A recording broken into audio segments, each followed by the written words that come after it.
चिड़िया और किसान, प्रेरणादायक कहानी। एक गांव में एक किसान रहता था। उसका गांव के बाहर एक छोटा सा खेत था। एक बार फसल बोने के कुछ दिनों बाद उसके खेत में चिड़िया ने घोंसला बना लिया। कुछ समय बीता तो चिड़िया ने वहां 2 अंडे भी दे दिए। उन अंडों में से 2 छोटे छोटे बच्चे निकल आए। वे बड़े मजे से उस खेत में अपना जीवन गुजारने लगे। कुछ महीनों बाद फसल कटाई का समय आ गया। गांव के सभी किसान अपने खेतों की फसल की कटाई में लग गए। अब चिड़िया और उसके बच्चों का वह खेत छोड़कर नए स्थान पर जाने का समय आ गया था।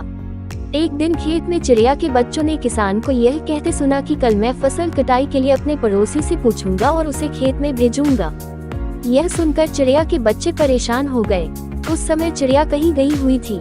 जब वह वापस लौटी तो बच्चों ने उसे किसान की बात बताते हुए कहा, माँ, आज हमारा यहाँ अंतिम दिन है। रात में हमें दूसरे स्थान के लिए यहाँ से निकला होगा।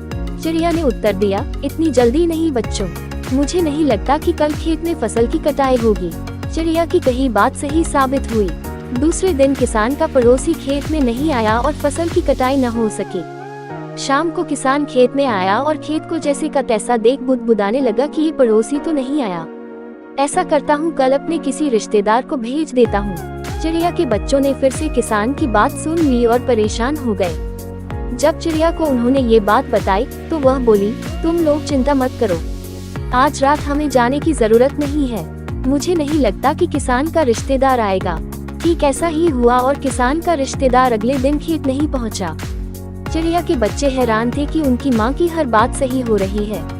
अगली शाम किसान जब खेत आया तो खेत की वही स्थिति देख बुदबुदाने लगा कि ये लोग तो कहने के बाद भी कटाई के लिए आते नहीं हैं। कल मैं खुद आकर फसल की कटाई शुरू करूंगा। चिड़िया के बच्चों ने किसान की ये बात भी सुन ली। अपनी माँ को जब उन्होंने ये बताया तो वह बोली, बच्चों, अब समय आ गया है ये खेत छोड़ने का। हम आज रात ही ये खेत छोड़कर दूसरी जगह चले जाएंगे। दोनों बच्चे हैरान थे कि इस बार ऐसा क्या है जो माँ खेत छोड़ने को तैयार है।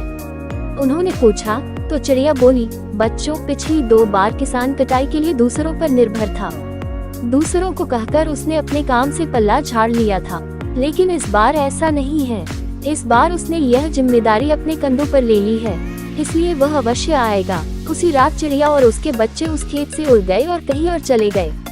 सीख, दूसरों की सहायता लेने में कोई बुराई नहीं है, किंतु यदि आप समय पर काम शुरू करना चाहते हैं और चाहते हैं कि वह समय पर पूरा हो जाए तो उस काम की जिम्मेदारी स्वयं लेनी होगी। दूसरे भी मदद उसी की करते हैं जो अपनी मदद करता है।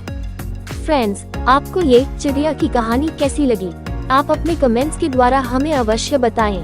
ये हिंदी स्टोरी पसंद आने पर लाइक और शेयर करें। ऐसी ही और मोटिवेशनल स्टोरी सुनने के लिए हमें सब्सक्राइब कर लें। थैंक्स।